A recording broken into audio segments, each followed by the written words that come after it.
Hello and welcome back to another video. I am coming at you from my car, which is pretty common. I got this little one in the back seat though. We are in pickup line right now to pick up Big Brother. Oh, my husband's calling. Hold on. All right, so I am back, and that's just a good example of why it's taken me so long to sit down and do this Q&A. Hi, baby. You're so cute. I don't know where to put my hand because I'm doing this on my phone. Anyway, so I said about a week ago that I was going to do a Q&A with you guys, and I would post it in a few days. And then we got some kind of like stomach virus in the house, and then I had a 3-day review, and I can't keep up with everything. So, and I still was like trying to find a moment to just sit down and answer these like in my office or something. And it's never going to happen. It will never happen if I wait for that moment. So I'm going to take you around with me, and I'm just going to answer questions for you guys as I go about my day. First question was, did you find another job yet? And the answer is no. But to be fair, I barely have looked. It's like a process trying to find another job. I applied at, there's been a total of 3 places that I've applied at now, all online that I've seen like through Indeed, and I haven't heard back from any of them. I never heard no or yes. I just never heard back. And it was such a process. Like they make you do these like long like questionnaires to see if you're like a psychopath, and it takes you like hours on end. And I just don't have, like, I don't know, I don't have time to do that. I don't even have time to shower. Like that's why I'm wearing this hat. I want to keep looking, but no, the 3 places that I applied, I haven't heard back. And I feel like no news is probably a no, or they're waiting for someone better. And if no one better comes along, like maybe they'll call me. It's fine. Obviously, I'm still working at the urgent care. Obviously, I'm still working with Archer and doing the 3-day reviews, which I just finished that one. But I am looking still for another job. You know, one of the big things is that I still have, my kids are really young still, and I want to be home with them until they're both in school full time as much as possible. And so I really don't want a job outside of the house more than part-time hours right now. And I am working on something behind the scenes here that I'm going to share with you guys hopefully very soon.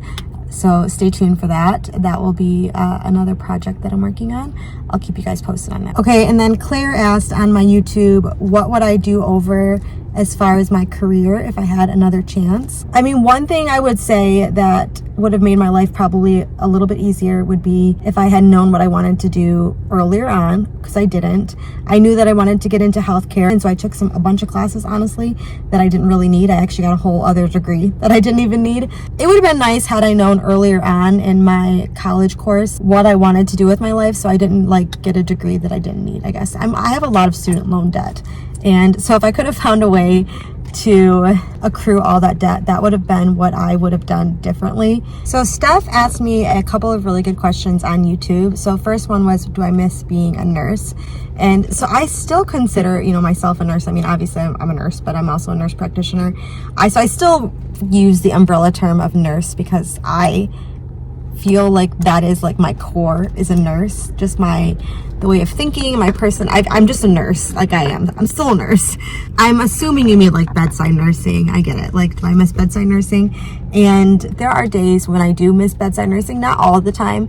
Just sometimes I'll be thinking back on like funny moments that I had with some of my colleagues. I'm like, oh my God, what a trip. If you've never worked in the ER, it's like a different breed of person. Everyone's really kind of got like funny sense of humor. Some people that I worked with, I became really close with. You can't replace the experiences that you gain working in an ER.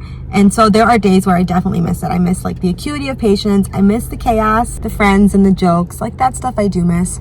But then there are other days I'm like, wow, I would never want to go back.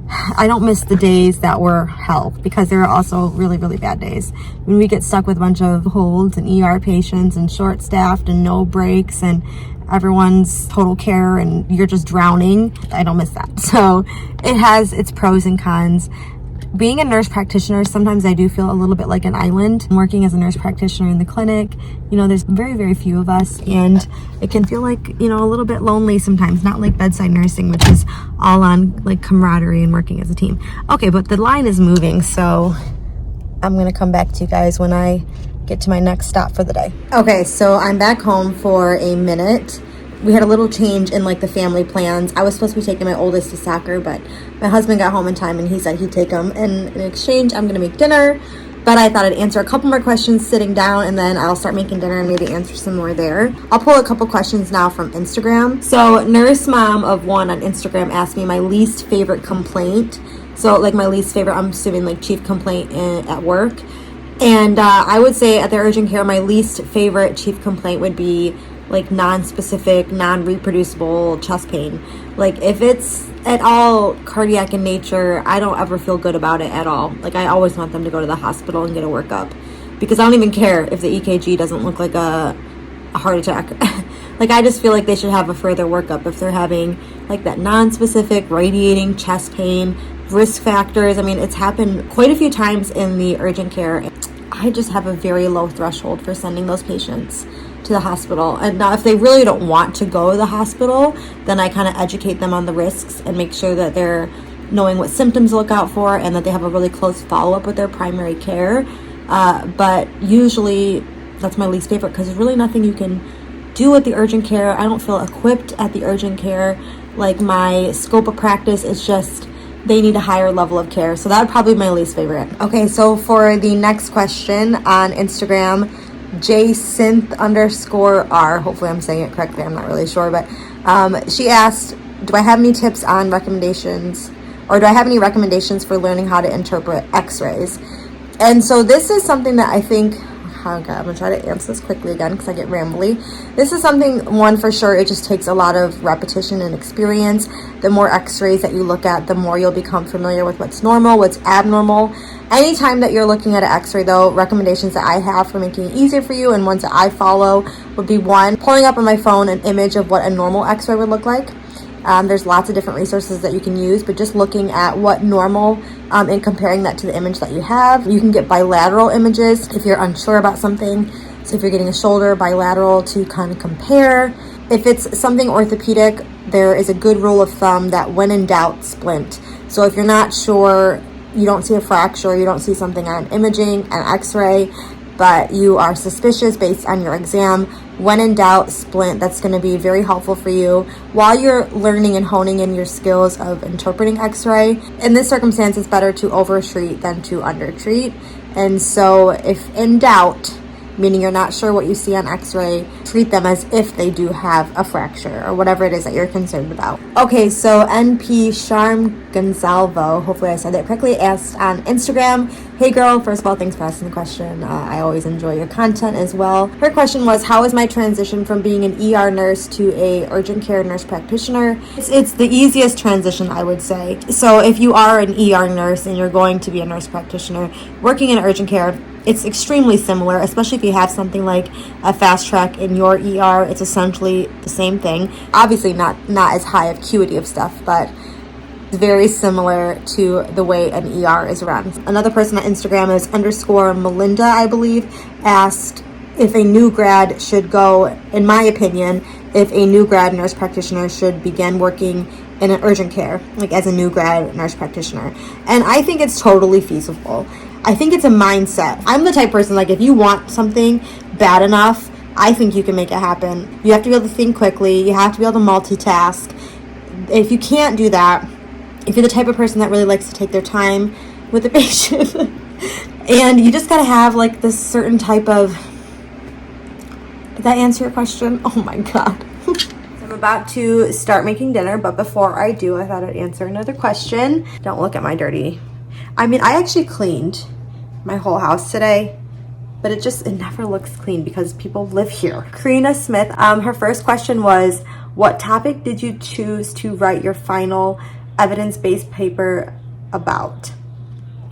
And honestly, so I think I blocked a lot of this out because I don't even remember half of the, like not even half. I don't even remember like 90% of the papers that I wrote in school, but I went like digging. I wanted to go digging and see if I could find anything. Honestly, a lot of my stuff I deleted just because I don't have the storage space, but I found my final scholarly paper. So I don't know what this is for, but I was going to show you what the topic was on. All right, so this was it, my final topic. Yeah, you can actually see I'm using my new NP there to answer questions, but this looks like it was my final scholarly paper here, Improving Coping Mechanisms in the Pediatric Oncology Population using Michelle's theory of uncertainty and illness. So that's this baby. That was apparently my last one. If anyone is interested in reading that, let me know. I always have an interest in pediatrics though, so I'm not surprised that I did something with peds. But let's see so she asked another question. Thanks, girl, for all the good questions. All right, so the question was how to make the most out of your clinical. And my best advice to you would be to make it your goal to practice as autonomously as possible by the end of your rotation. And practice like you would practice if you were the provider. I would also say to get your hands in on as much as possible. Any possibility that you have to try anything, suturing, IND, listen to everybody's heart and lungs, look in everybody's ears, do all of it. I am not a chef, and so this type of multitasking is kind of hard for me because I already don't know what I'm doing. And I think I have the heat on too high. That oil is popping off. It's fine. Just gotta get it under control here. Be hands-on as much as possible. And the simple things are what you think you might consider simple, like listening to heart and lungs and looking in ears. The more practice with those, the better, because you'll do that literally for the rest of your life until you die. And take this opportunity while you have the chance to learn and have this safety net of working under a preceptor. It is where in my opinion, where you learn the most. At the end of your shift, anything that you weren't sure about or that you questioned, or any maybe diagnosis or medication, maybe write a couple things down that you were not familiar with. You go home, study those a little bit. Just completely continue to add to your knowledge base. And I like to tell everyone, when you're going to a clinical, treat every clinical like it's a job opportunity for you. So network while you're there. Offer to help as much as possible, because it could end up being a job for you, and if nothing else, it can be a really good reference. This is not a natural talent of mine. I gotta follow a recipe and do stuff like this. Like, I'm not making a homemade biscuit, you know what I'm saying? Oh gosh. Do these like scare anybody else still? I don't care. I know I'm grown, but they still startle me. All right, anyway, so Melanie Rose asks, what is your dream job? And so thanks for that question, Melanie. I really like that question. I know what my dream job would be, kind of. I kind of know what my dream job would be to work with people that have had spinal cord injuries as a nurse practitioner, obviously using my degree, but working with that specific population.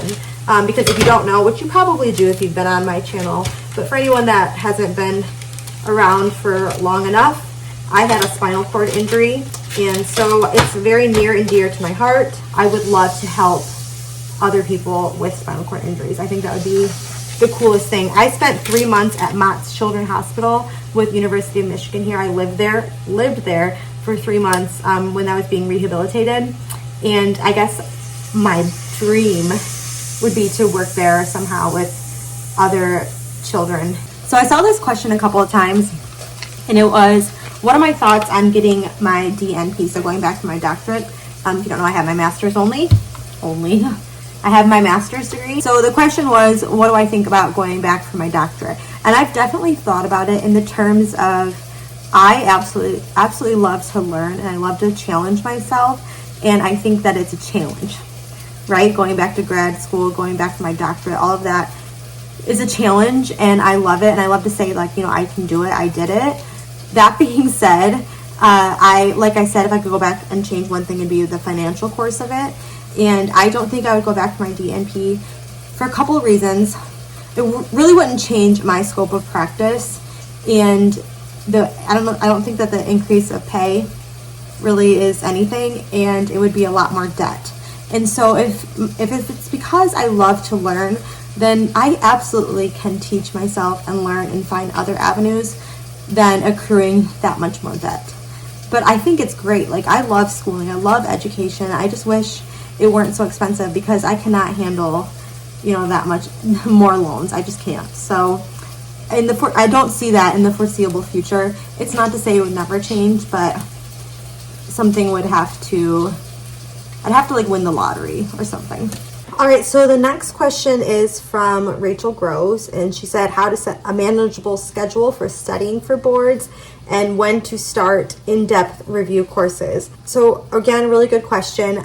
What I did is I gave myself 4 weeks to study, and I've heard from multiple other people that have given themselves that amount of time and they felt confident. I think that you could do it quicker than that. I wouldn't recommend waiting longer than a month because you want to stay really close to graduating. You want everything to be fresh in your mind. If you can step back a little bit from work, great. If you can't, then it's just going to be about busting your tail for that 1 month, knowing that's going to suck while you're in it, while you're studying, but that it pays off. And so when to start in-depth review courses, so I would say if you could do it at the start of your 4 weeks, for example, if that's what you're going to do, if you're going to start it at your 4 weeks and then use the remaining 3 weeks to repeat, because I think repetition is huge when being successful with retention. All right, so Ziomara Gomez asked, hey girl, first of all, thanks for the question. You always are showing your support and I always appreciate you. So she asked, what are your top 3 tips for advice for a new nurse practitioner during their transition for their first nurse practitioner job? And so I wrote these down. Hold on. I wanted to make sure I thought about it, put thought into it, right? If I had to narrow it down to 3, I would say make sure that you have good resources on hand. Shameless plug-in, but there's a lot of my videos on my YouTube channel that would be very helpful. Guidelines for the family nurse practitioners. So that one's by Karen Fenstermacher. I believe that's how you say her name.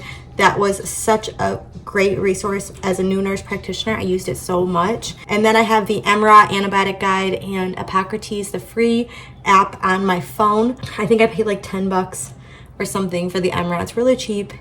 I don't remember if it's monthly or annually, but whatever. It's not like that expensive. And then the Epocrates app, I just have the free version. I use EMRA for obviously only antibiotics as the antibiotic guide.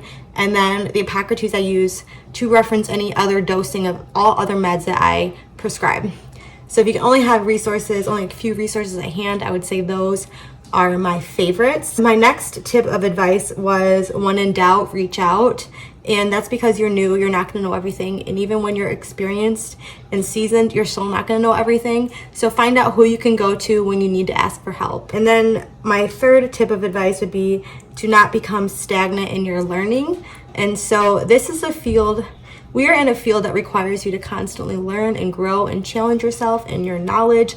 And medicine, we know it changes and it evolves. So I would just recommend that you continue to stay current and always truly, I know it's so cheesy and I say it, but learn something new every day. Continue to grow your wealth of knowledge because this is a type of field where you need to be able to do that. And you should want to do that.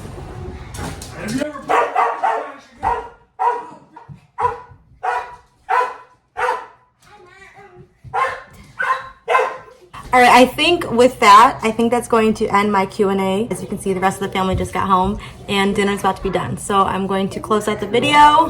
Hope you all have a wonderful day. Don't forget to like the video and subscribe to the channel, and I'll talk to you guys soon. Bye. Living life, every day, late at night, not okay.